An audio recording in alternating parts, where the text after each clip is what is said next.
اخبار کوتاه، دقیق و مهم روز پنجشنبه.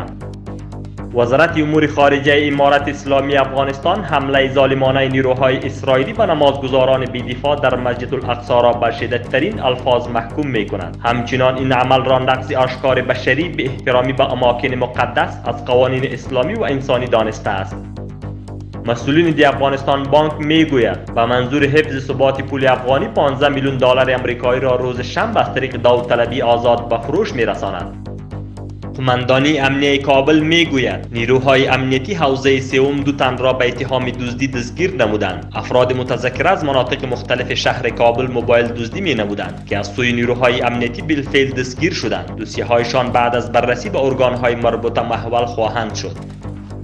در ولسوالی امام صاحب ولایت کندوز سیستم الکترونیکی جمع‌آوری شفاف عواید به بهره برداری سپرده شد.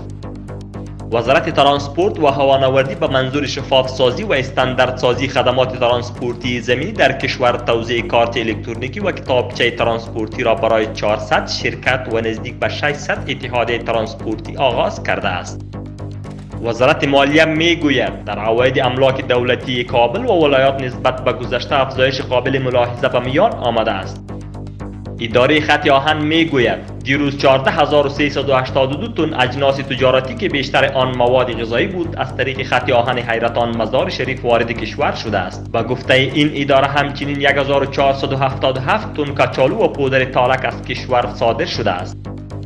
بر رهبری مولوی عبدالسلام حنفی معاون اداری ریاست الوزراء جلسه کمیته حج و عمره برگزار شد. در این جلسه در مورد تقسیم اوقات پروازها، انتقال حجاج به عربستان سعودی و فراهم نمودن سهولت‌های لازم برای انتقال حجاج از مرکز و از آنها فیصله‌های لازم صورت گرفت.